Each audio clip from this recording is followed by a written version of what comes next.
Selamat datang di channel Islam Sejati.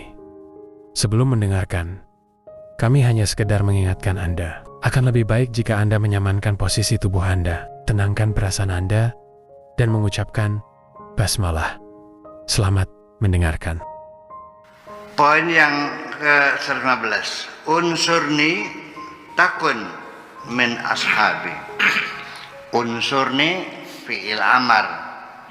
Takun fi'il mudhari majzumun jawabu amrin. Unsurni takun. Ya Bang Im.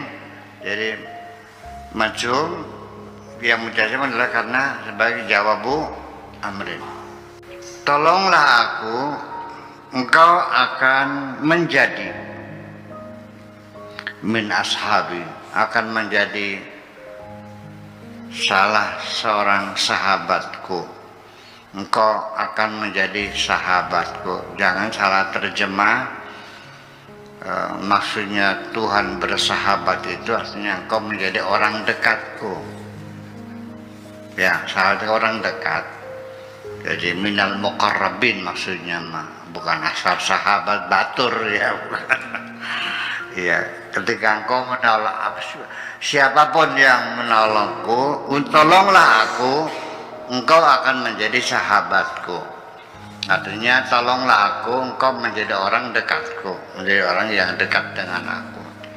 Atau sahibaya sahabu itu, sahabat itu katanya yang ngebarengi, yang mendampingi, yang menyertai. Jadi takun ashabi, engkau akan selalu bersamaku, artinya gitu dong. Nanti bahasa Indonesianya payah kalau saya ini sahabat Tuhan, ngaco kamu masa. Tapi kalimat sahabat Tuhan kan belum berlaku. Yeah. Tetapi orang yang dekat dengan Tuhan ada muqarrabin. Orang yang selalu bersama Allah ada. Ya, ya. Innallaha ma'ana, Allah selalu bersama kami. Idza aradta linusrati, ketika engkau ingin menolongku, lam ujidka quwwatan, maka aku tidak akan menciptakan kekuatan, tidak akan memberikan kekuatan kepadamu, kemampuan kepadamu, kebolehan kepadamu, illa min nusrati, kecuali dari pertolonganku.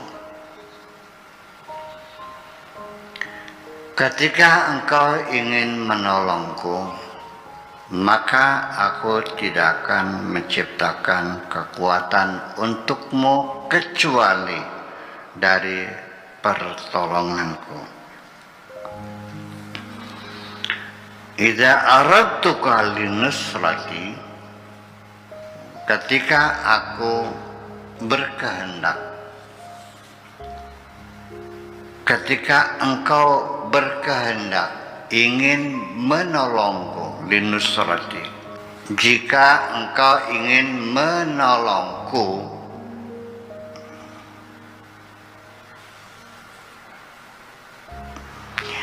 jika aku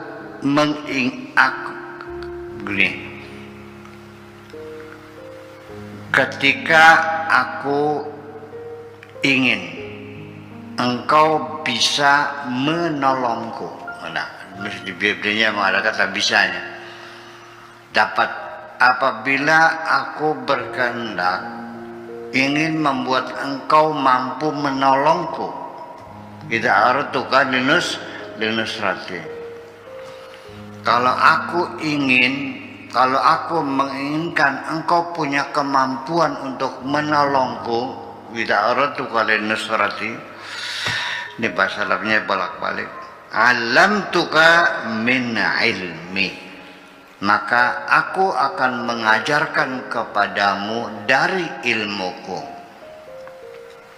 Kalau engkau ingin membantuku ngajar di pondok pesantren ini, maka kamu akan saya sekolahkan ke Mesir dulu 4 tahun.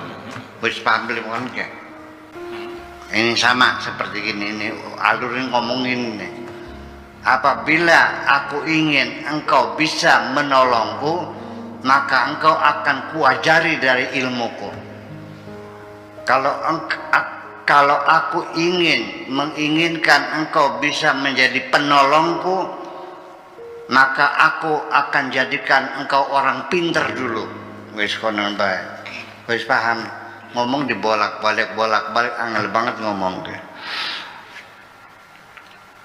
Ya itulah bahasa. Nah ini yang menimbulkan orang banyak salah paham nih begitu, sampai dibunuh, sampai dieksekusi, dihakimi sendiri, dibantai, dipukul semua orang, dan banyak para ulama-ulama ya Ibnu Sina, Ibnu Baja, Ibnu Tufel, segala macam, Ibnu Rusdi, itu mereka tertindas semua hidupnya di tengah masyarakat. Di tengah masyarakat tertindas, dianiaya semua kok. Semua ilmu dianiaya. Kamu gak usah bangga dah. Iya, mereka banjir darah kok, karena bertentangan dengan Al-Quran. Sampai sekarang mempertentangkan ilmu dengan Al-Quran. Aneh cok. Ya, aneh. Kemana sih? Iya, ya. Tapi ya begitulah, bukan para ulama saja, para nabi juga mati terbunuh semua kok. Ya bukan semua ya, kebanyakan ya. Wa yaqtuluna anbiya'ahum bighairi haqqin, dan mereka membunuh nabi-nabi mereka tanpa dasar kebenaran apapun, main bunuh-bunuh aja. Ya. Jadi pertanyaan saya, apakah agama itu bertentangan dengan ilmu? Melawan ilmu? Atau tidak boleh orang maju gitu? Gak paham sama. Padahal justru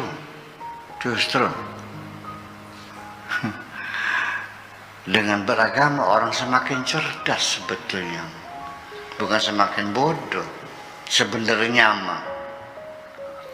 Ya tetapi kenapa jadi begitu ya? Karena anggapannya agama itu dipatok, yang benar itu adalah yang diamalkan oleh Kanjeng Nabi dan sahabatnya di abad ke-7. Kalau tidak dilakukan Nabi namanya bid'ah. Ya kacau balau enggak? Bagaimana hukumnya kalau kita cebok pakai tisu? Bid'ah. Apa sebabnya? Karena Nabi tidak pernah melakukannya. Ya jelas belum ada tisu, gimana lagi? Jadi yang boleh pakai apa? Ya pakai batu. Alasannya apa? Ya karena Nabi dulu ceboknya pakai batu. Jadi kalau Nabi coba batu ya kita pakai batu.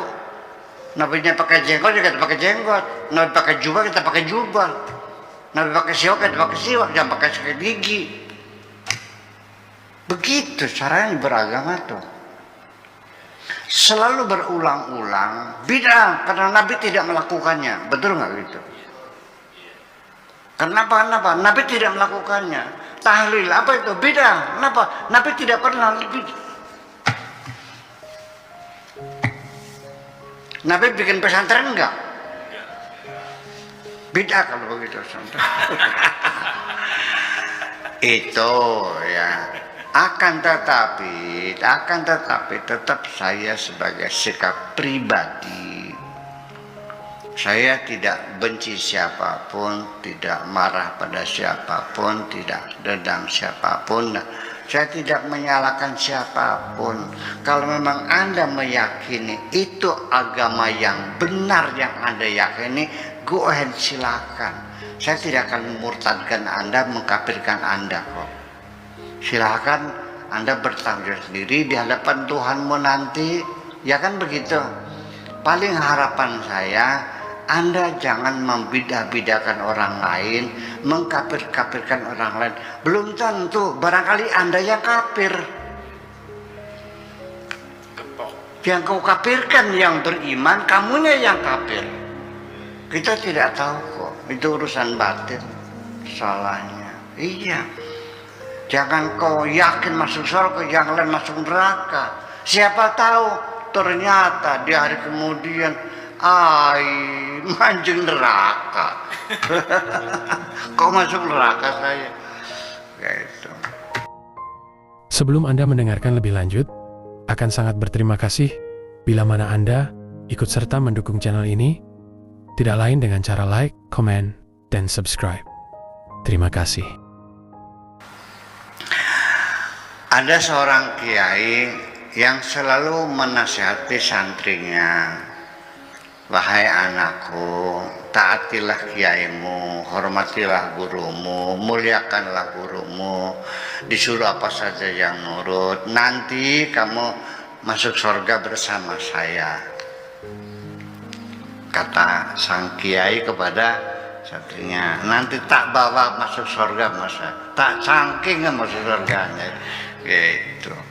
Begitu sampai di akhirat ternyata yang masuk surga santrinya, kiainya masuk neraka. Lah, kenapa kamu masuk surga, aku yang tidak? Kata malaikatnya, santrimu masuk surga karena dia tulus dan percaya kepada kamu. Kenapa masuk neraka? Karena kamu ngebohongi santri kamu. Kata malaikatnya gitu. Ini cerita dongeng. Ya, jangan tersinggung, ini hanya dongeng aja. Artinya bahwa Allah tahu semua kita berbohong kok. Jujur aja. Nah, apalagi Allah, saya tahu tuh. Ada orang yang bikin pesantren niatnya cari materi ada. Ada orang tabligh menyampaikan agama dakwah niatnya cari uang ada, betul nggak? Betul nggak? Ya itu. Apakah saya termasuk? Ya bisa terjadi, kenapa tidak? Ketika saya diiming-iming setiap ceramah 10 juta, 20 juta, lama-lama kan pasang tarif saya.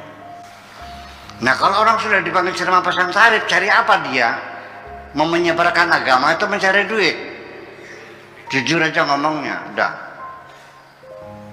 Ya kalau tarifnya 15 juta, 20 juta, 50 juta sekali panggil.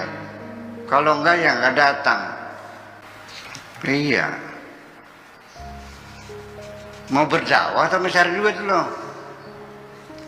Itu kan jelas gitu. Maaf jangan tersinggung. Memang haram enggak. Saya tidak mengatakan pasang tarif ceramah itu haram, tidak. Tapi kan itu profesi.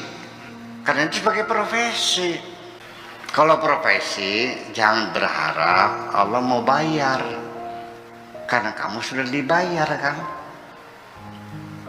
Nanti di akhirat berbayar enggak? Kata malaikatnya kan sudah dibayar. Apa ya kan 15 juta sudah, terus masa mau dibayar 2 kali double?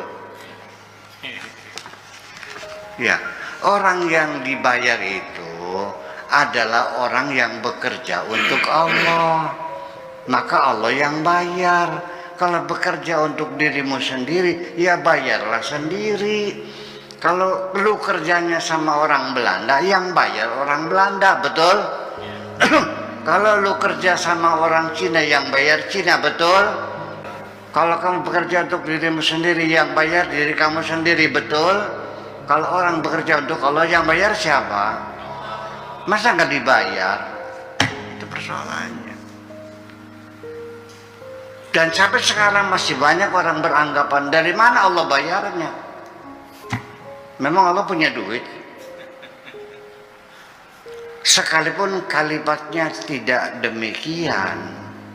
Ketika saya mengajak teman-teman saya ketika berdakwah untuk tidak pasang tarif, bilangnya, ya kalau begitu saya nggak bisa masak. Oh, jadi kalau bekerja untuk Allah, kamu nggak bisa makan. Kenapa nggak bisa makan? Karena tidak dibayar oleh Allah. Kerdil nggak? Jadi selama ini Anda mengajak orang meyakini Tuhan, meyakini Allah, tapi Anda sendiri belum yakin kepada Allah. Yang penting yakinkan dulu dirimu sendiri. Paham? Allah, kau mengatakan kepada manusia Allah Maha Kaya, tapi Anda tidak yakin Allah Maha Kaya. Jujur aja gitu. Sebelum Anda meyakinkan orang lain, yakinkan dulu dirimu sendiri. Punten ini. Saya tidak menyebut nama, nggak boleh. Ini sifatnya umum ya, untuk diri saya sendiri juga.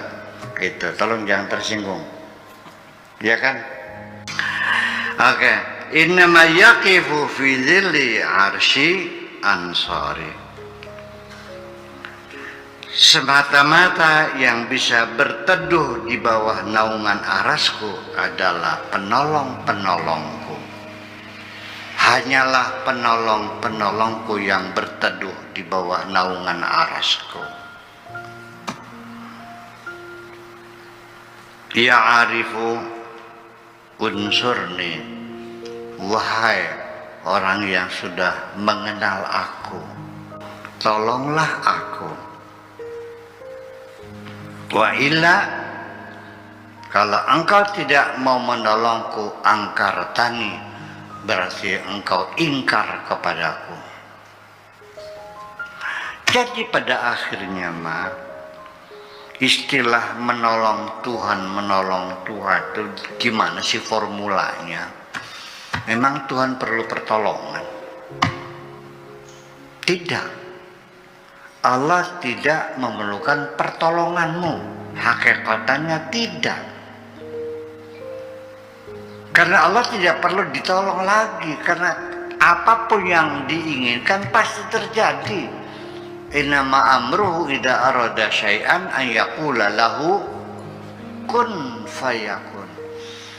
Allah ketika menginginkan sesuatu tinggal ngomong aja kok, kun, terjadi. Ngapain minta tolong kamu? Minta tolong bikinkan rumah buat saya. Ngapain? Yang kun sudah jadi rumah aja.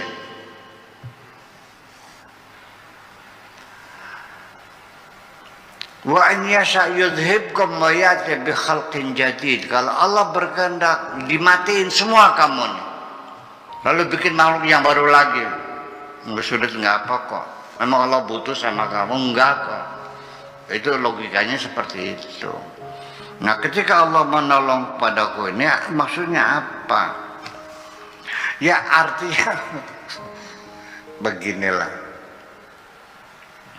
Sebenarnya hanya kita yang ingin mengabdi kepada Allah. Saya ingin beli cat. Saya ingin makan pisang goreng. Saya bisa berangkat sendiri kok, mobil ada, segala macam ada, duit ada. Kenapa saya nyuruh anak santri? Karena saya ingin ngasih jajan. Kan anak tuh dari yang ngelamun aja.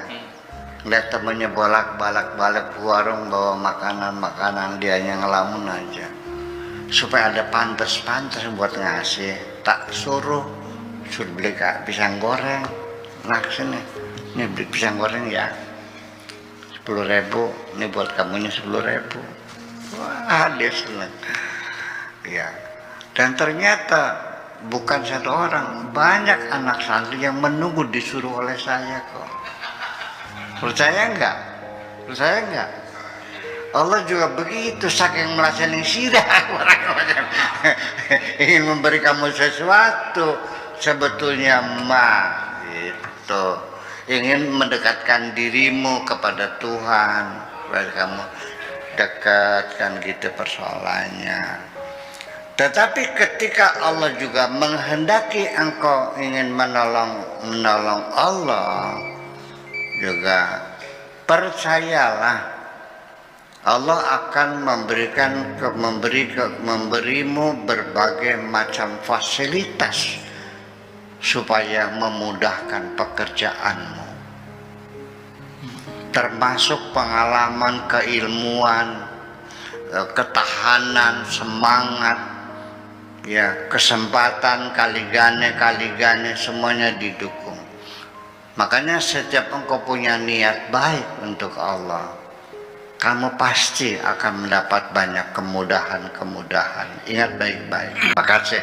Assalamualaikum warahmatullahi wabarakatuh. Anda telah mendengarkan hingga selesai. Semoga video ini bermanfaat untuk Anda, serta menjadikan diri Anda lebih baik dari hari kemarin. Amin ya robbal alamin. Ada ceritanya, katanya kamu sudah tobat, kok kembali lagi saya tidak akan membaik, ayo besok tak tobat lagi lah. Tapi mindset berdarah nilainya sudah hati yang sudah lagi tobat. Yang pertama, perjalanan kita ini